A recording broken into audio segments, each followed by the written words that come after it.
নজরানা দিলাম, যাই পারছি দিছি তো, তাই না?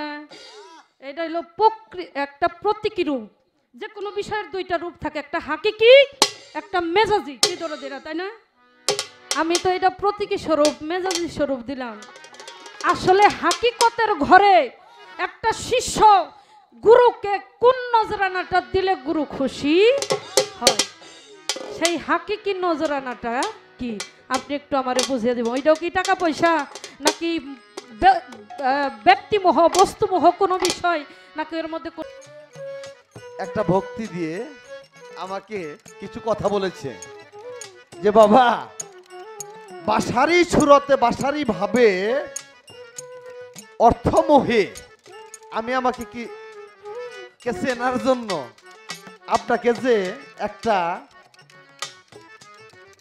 নজরানা দিলাম, এই নজরানাটাই কি আসলে নজরানা না আরো অন্য কোনো নজরানা আছে? খুব সুন্দর একটি কথা বলেছে আমার মা। আরো একটি কথা বলেছেন, আমি আমাকে কিভাবে চিনবো,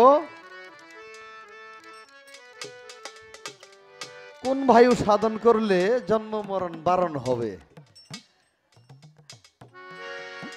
বিষ, সেই বিষ দেহ থেকে খনন করে রতি শাস্ত্রের কথা, কামতত্ত্বের কথা, যে বাবা আমি কিভাবে সে বস্তুটাকে রক্ষা করব, আমি অপরাধী থেকে মুক্তি পাব। আমি তো ধনী হওয়ার জন্য রোগ ব্যাধি নিয়ে গুরুর কাছে আসি নাই। আমি শুদ্ধ একজন মানুষ হইয়া মায়ের গর্ভ থেকে পবিত্র একজন মানুষ রূপে জন্ম নিয়ে পবিত্র কালেমা হইয়া জন্ম নিয়েছি। আবার সেই পবিত্র হয়ে আমি কিভাবে এই পৃথিবী থেকে যাইতে পারবো, তার ভাব কায়দাটা কি? খুব সুন্দর কথা। মূল মাহিত্য আছে, আমার জানবার আছে। কেননা দাঁড়িয়ে কইছে রশিদ সরকার, তাই না? তার মানে ফাউন্ডেশন ভালো আছে, চিন্তা করেন না, থাকেন আপনারা। তাই গুরুর কাছে যাই নিজেকে চেনার জন্য, আত্মশুদ্ধির জন্য। এর বাইরে কি কোনো কিছু ওই আকাশ দিয়ে উড়ে যাওয়ার গল্প, এই মন্ত্র শিখার জন্য না, সাপের মন্ত্র শেখার জন্য না, পানির মন্ত্র, পানির উপর দিয়ে হাইটে যাওয়ার মন্ত্র শেখার জন্য না। যাই কেন? নিজেকে চেনার জন্য। প্রত্যেকটা ধর্মের একই কথা। খ্রিস্টান ধর্মে সক্রেটিস, অ্যারিস্টটল বিভাগের একজন শিষ্য সক্রেটিসকে জিজ্ঞাসা করেছিলেন, হে প্রভু, মূলত আমাদের ধর্মটা কি? সক্রেটিস বলেছিলেন, নো দাই সেলফ, তুমি তোমাকে চেনো। তোমাকে চিনলে পরমাত্মাকে চিনবে। শ্রীকৃষ্ণ মহাপ্রভুকে তার ভক্ত অর্জুন বলেছিলেন, আমাদের ধর্মটা, তিনি বলেছিলেন আত্মানং বৃদ্ধি। তুমি তোমার নিজ আত্মাকে চেনো, তাহলেই পাইবে তোমার পরম ঈশ্বর। তাহলে প্রত্যেকটা ধর্মের একই কথা, তুমি তোমাকে চেনো। নিজেকে চিনলে যদি ক্ষুধা পাওয়া যায়, আল্লাহ চেনা যায়, তাহলে তো বেশি দূরে যাওয়ার কোনো দরকারই নাই, তাই না?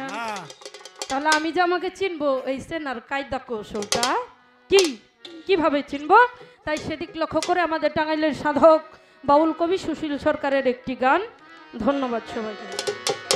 আমায় আমি চিনিতে এলাম দয়াল তোমার পাঠশালায়, আমায় আমি জানতে এলাম দয়াল তোমার পাঠশালায়। বিদ্যা বুদ্ধি নাই কিছু মোর, চলব কোন আদব কায়দায় দয়াল। বিদ্যা বুদ্ধি নাই কিছু মোর, চলব কোন আদব কায়দায়।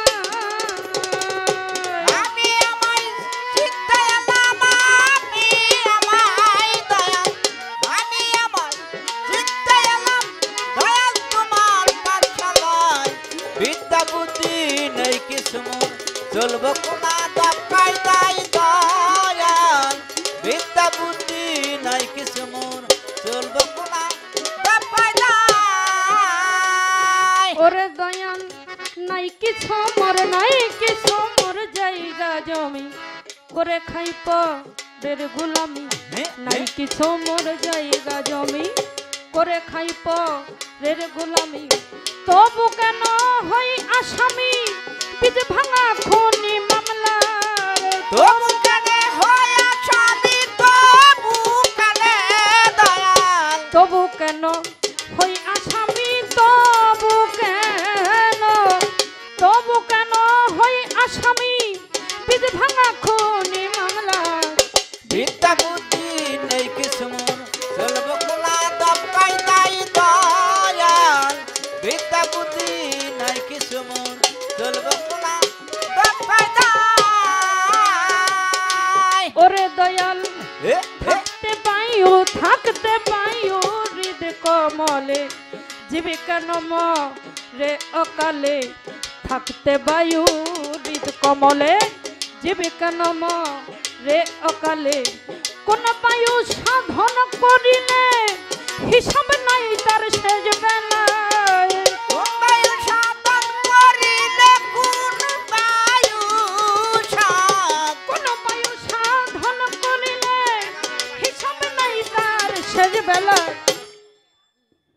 প্রশ্নবোধক গানে ওরে দয়াল কয় আঙ্গুল কয় বায়ুর গতি কোথায় বাকার হয় বসতি কয় আঙ্গুল কয় বায়ুর গতি কোথায় বাকার হয় বসতি সুশীলে কয় দিবারাতি কয়বার আসে কয়বার যায় সুশীলে কয় দিবারে রাতি সুশীলে কয় সাধক সুশীলে কয় দিবারাতি সুশীলে কয় দিবারাতি কয়বার আসে কয়বার যায় একটা প্রশ্নবোধক দিন আমার ভান্ডারীর নাম জপতে জপতে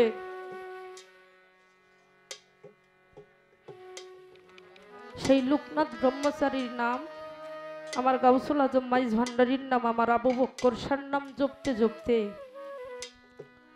লোকটা কখন যে গভীর অরণ্যের ভেতর চলে গেছে তিনি নিজেও টের পায় নাই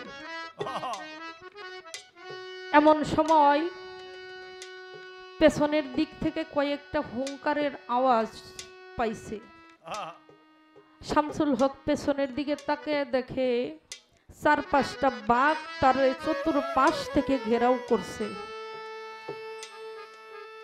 শামসুল হক খুব বিপদে পড়ে গেছে কোনো কিছু চিন্তা ভাবনা না কইরা না বুঝতে পাইরা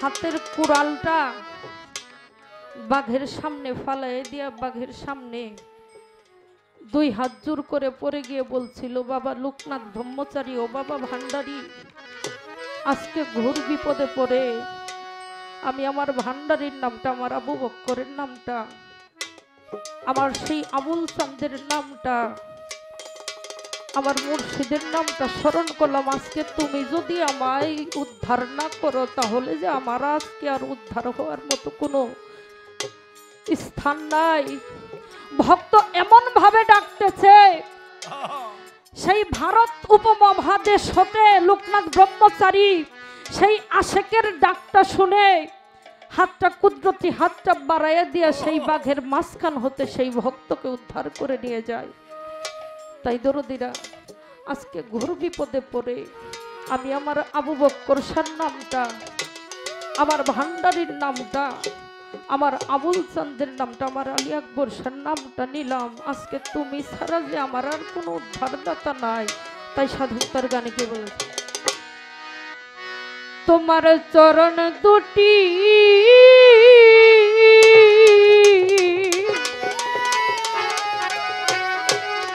ভান্ডারি বুকে লইয়া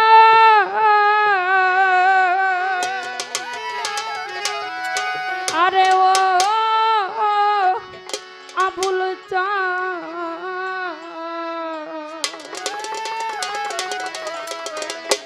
আবু বক্কর আজ আমার পুরা বুক জোড়া বরে আমার শামসুল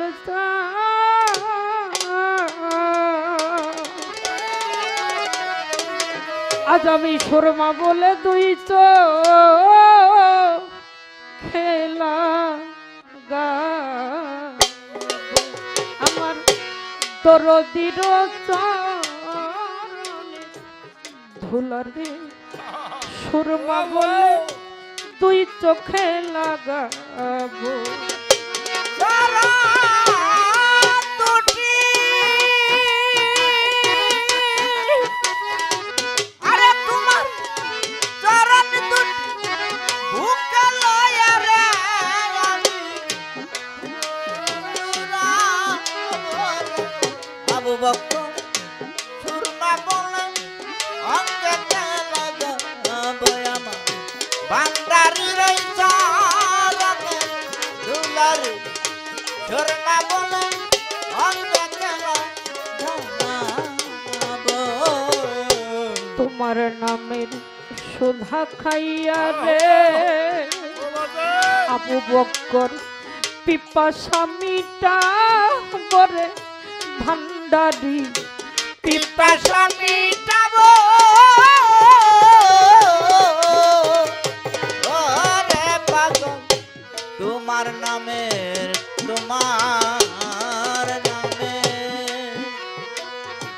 সুদা খায়া রে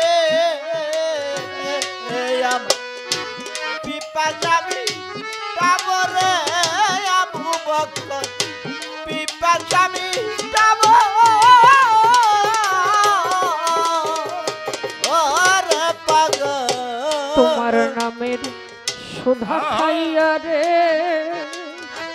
আবুল বাবা পিপাসা মিটা বরে আবু বক্কর পিপাসা মিটাবো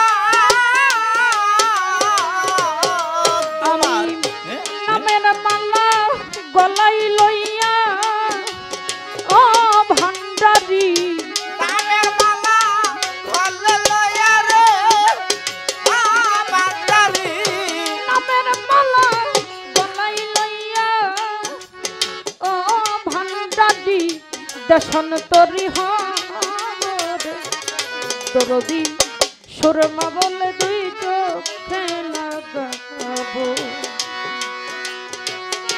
দয়াল চন্দ্র চরণে দুলারে সুরমা বলে দুই চোখে লাগাবো আমার দয়াল চন্দ্র চরণে দুলারে সুরমা বলে দুই চোখে লাগাবো অমৃত মুখের বাণী রে আবু বক্কর আমারে শোনায় রে দরদি আমারে শোনায়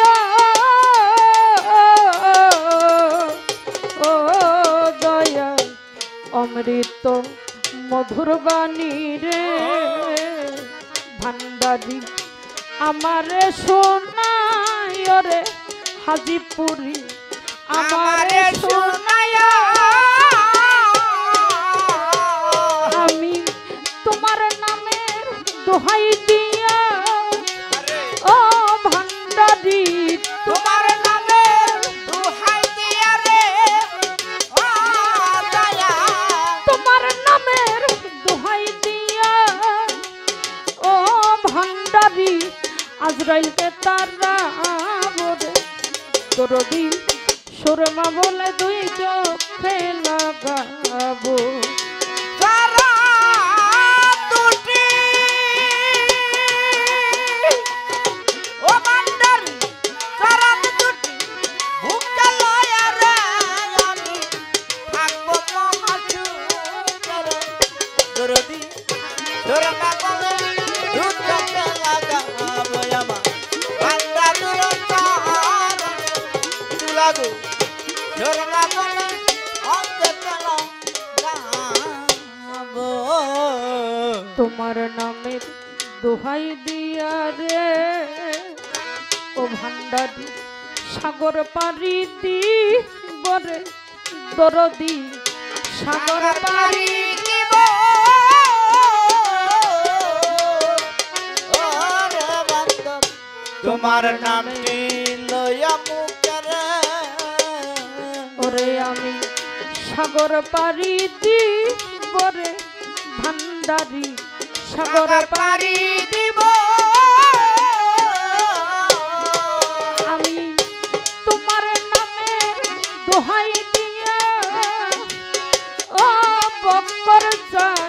তোমার নামের দুহাই দিয়া রে ও দয়াল তোমার নামের দোহাই দিয়া ও ভান্ডারি আজরাইলকে তারা বরে দরদি শর্মা বলে অঙ্গেতে লাগাবো আমার দরদির চরণে দুলারে শর্মা বলে অঙ্গেতে লাগাবো তুমি দয়াল আমি কাঙ্গাল রে ওরে বাজান কি ধন তোমায় দি বরে পাগল আমার কি ধন তোমায় দিব ওরে দয়াল তুমি দয়াল তুমি দয়াল আমি কাঙ্গাল রে ওরে বাজান কি ধন তোমায় দি বরে বক্কর চান কি ধন তোমায় দিব এখন আমি আলমাস সরকার তোমার ও ভান্ডারি আমি আমার সরকার তোমারে ও দয়াল আমি আলমাস সরকার তোমার ও রে পাগল গোলাম হইয়া রে দরদি সুরমা বলে দুই চোখে লাগাবো দয়ালের চরণের ধুলারে সুরমা বলে দুই চোখে লাগাবো চরণ দুটি আরে তোমার চরণ দুটি বুকে লয়া রে আমি থাকবো মহাজুগরে দরদি সুরমা বলে দুই চোখে লাগাবো আমার ভান্ডারির চরণে চরণে দুলারে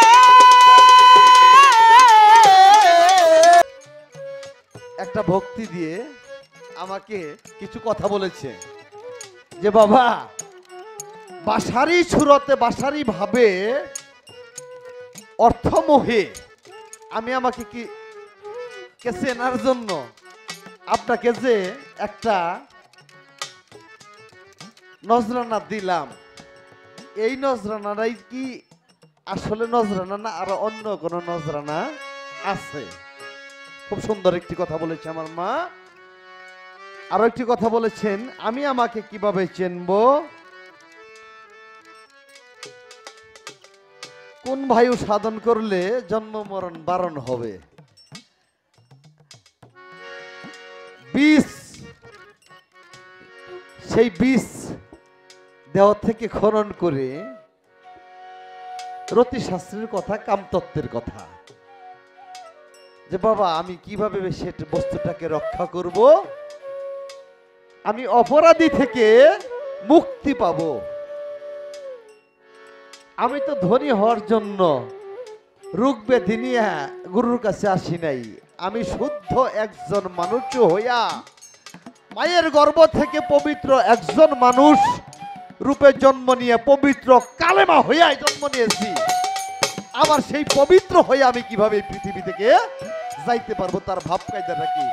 খুব সুন্দর কথা।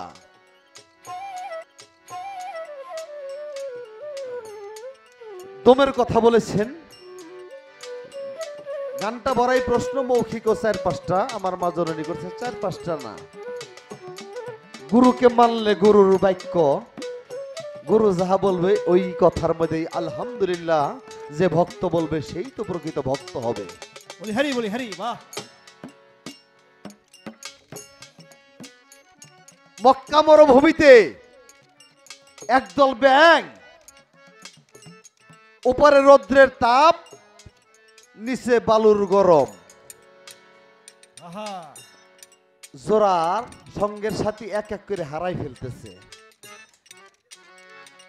ওই রাস্তা দিয়ে মুসা আলাইহিস সালাম যাইতেছে, বলতেছে হুজুর আপনি তো আল্লাহর সাথে কথা বলেন, আপনি একটু শুনে আসবেন কবে বৃষ্টি বর্ষণ হবে। যে বৃষ্টি বর্ষণ হইলে আমাদের জানটা বাঁচবে। আমাদের সঙ্গে সাথী তো এক এক করে চলে যাইতেছে, জোড়াহারা হয়ে যাইতেছি।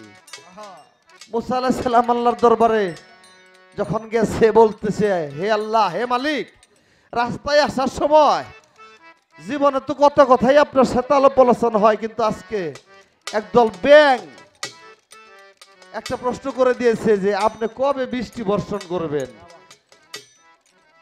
আমার আল্লাহ বলে যে আমি কবে বৃষ্টি বর্ষণ করবো এখন বলতে পারবো না।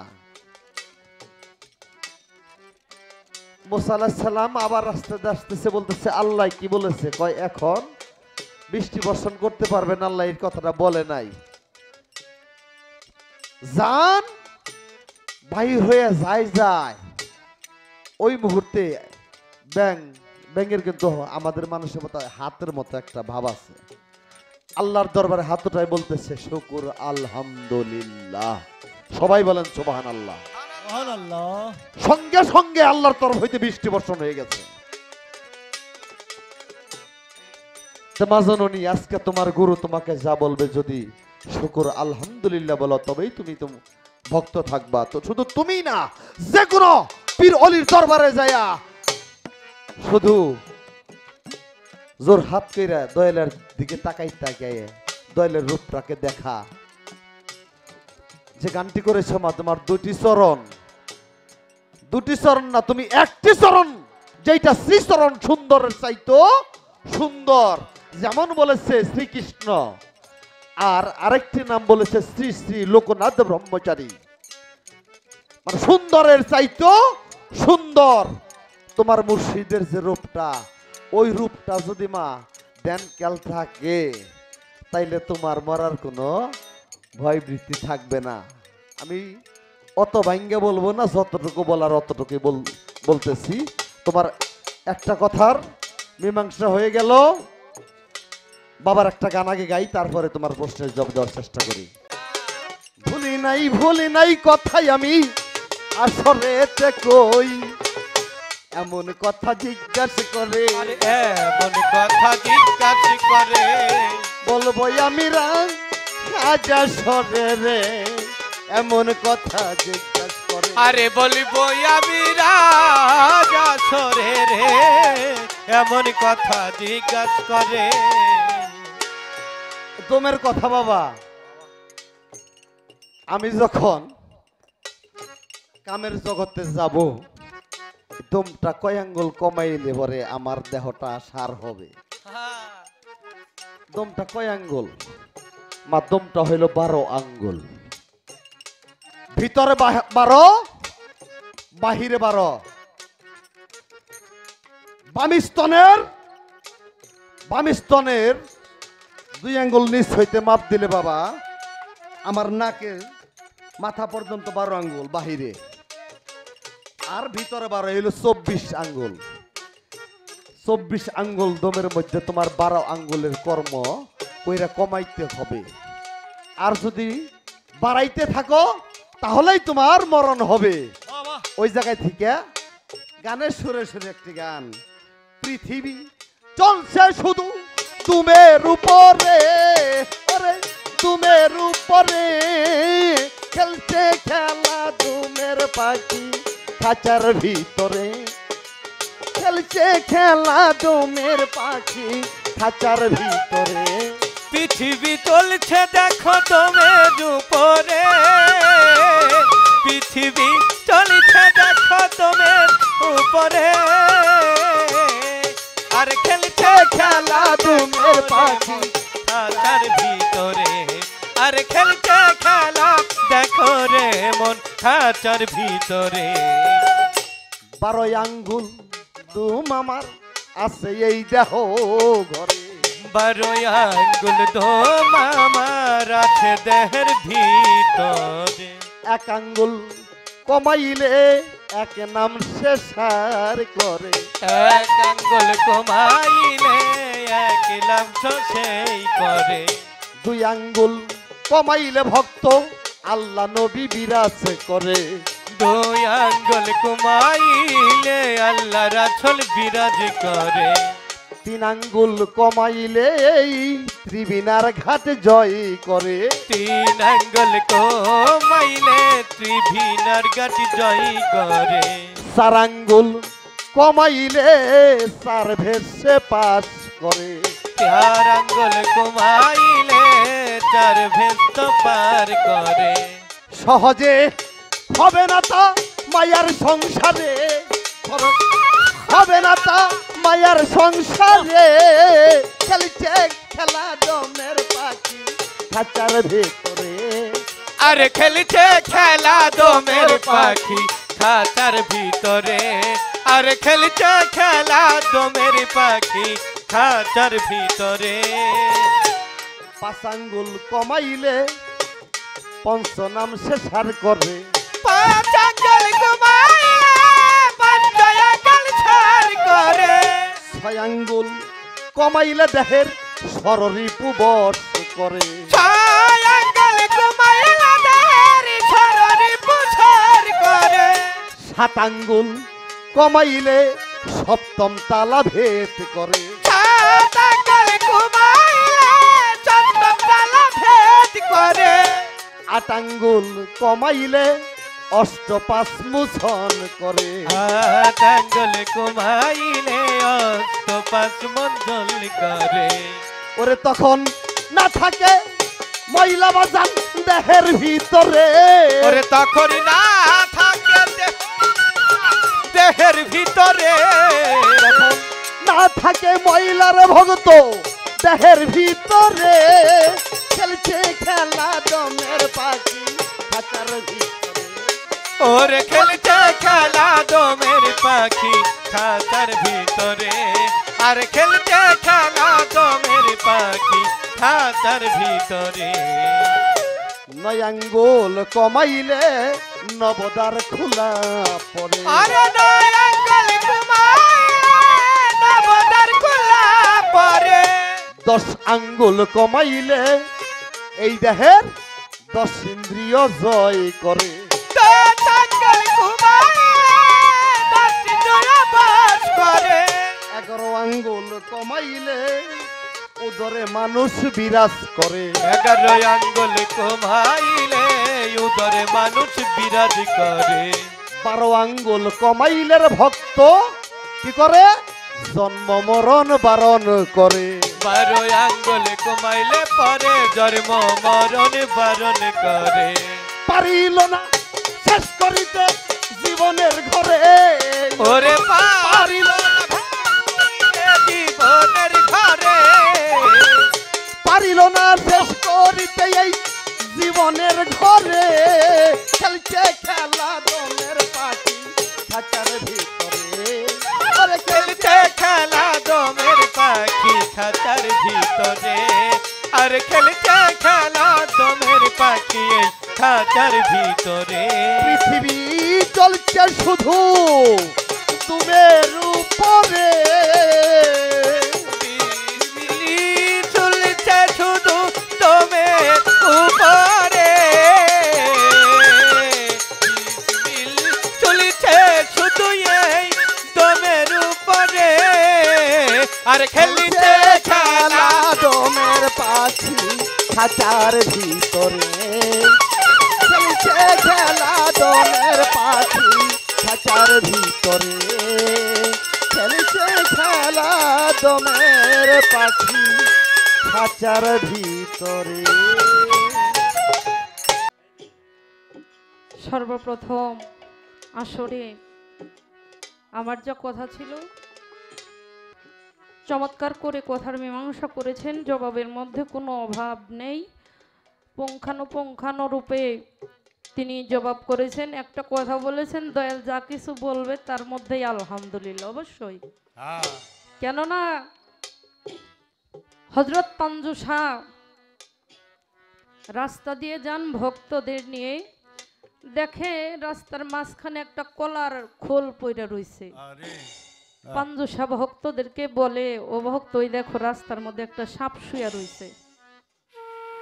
এখন ভক্তরা বলতেছে, হ দয়াল আসলেই রাস্তার মধ্যে সাপ শুয়ে আছে।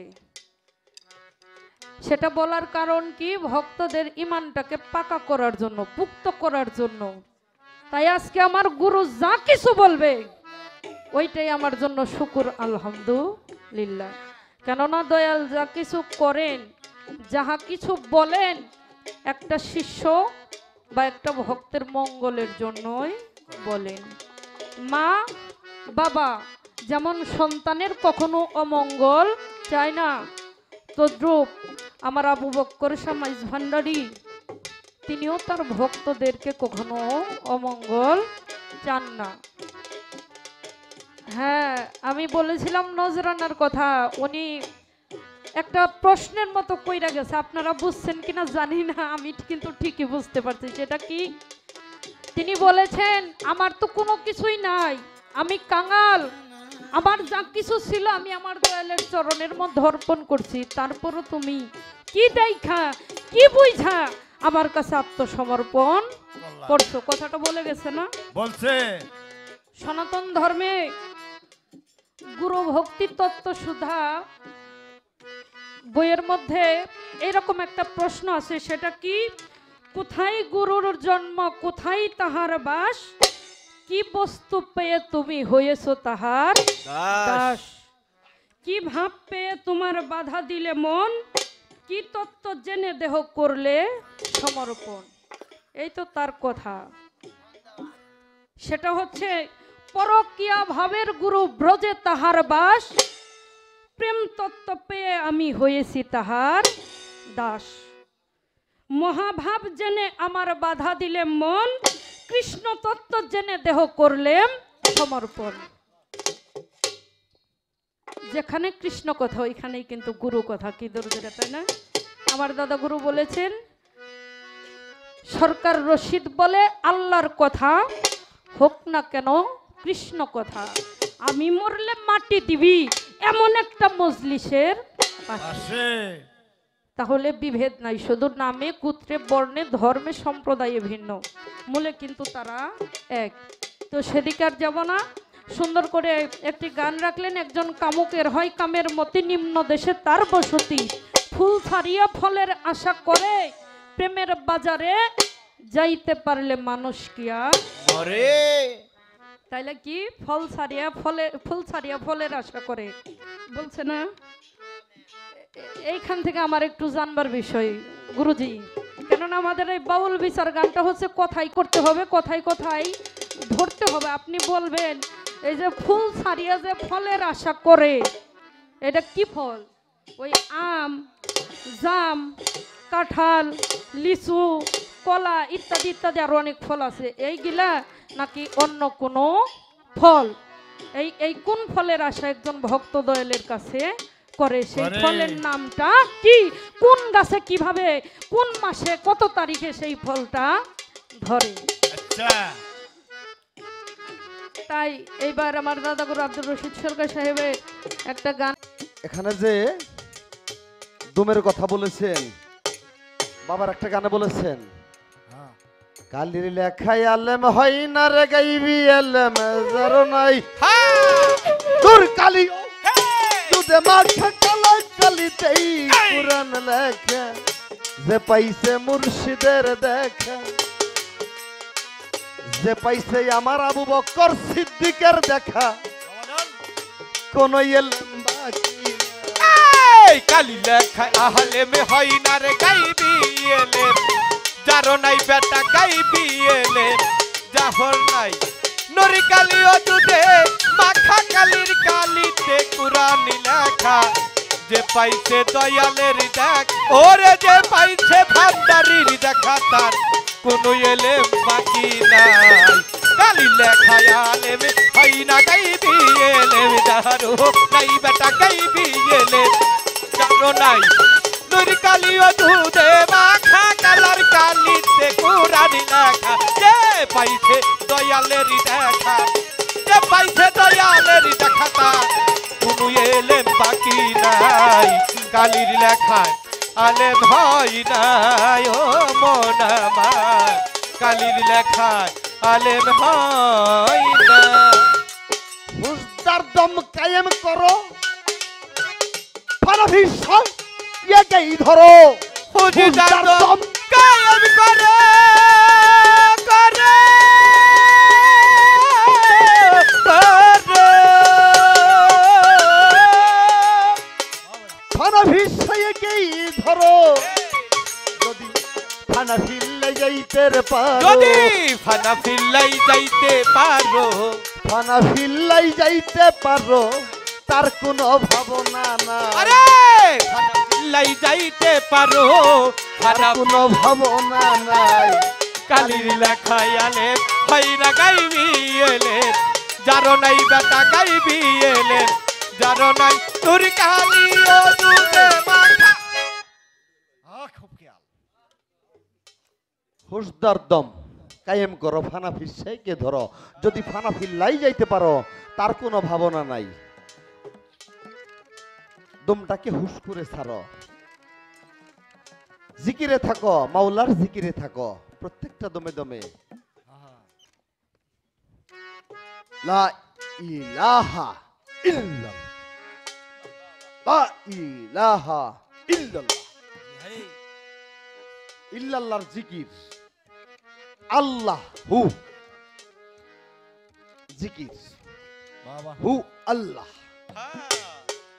জিকির এখন তোমার কাল হইতে জিকির উঠাও উঠাইতে পারলে বাবা আমার দরদি রশিদ চন্দ্র একটি কালামে বলেছেন হ্যাঁ যে আমি মানুষ হব কি করে আমি মানুষ রূপে জন্ম নিয়েছি মানুষ রূপে জন্ম নিয়া পশুর মতো যাইবাসিয়া যে ব্যক্তি দমে দমে দম ফেলাই দেয় বাবা তার তো পশুর জন্মই রতি শাস্ত্রের কথা আমার মা বলছে যে কাম জগতে যাইয়া আমার যে বস্তুটা রক্ষা করার কথা সেই বস্তুটা আমি রক্ষা না করতে পারি আমি পাপী হয়ে যাই গুনাহগার হয়ে যাই তুমি ভালো থেকে যাও দয়াল আমি দোষী হই কেন বাবা এই স্টেজে কোনো প্রশ্ন করে নাই এর জন্য আমার আগের স্টেজে রিফারেন্স টানতে হইতেছে তাই বাবা রশিদ চন্দ্র একটি কালামে কি বলেছে ও তুই হবি মানুষ পাবি মানুষ রে ও তুই হবি মানুষ পাবি মানুষ রে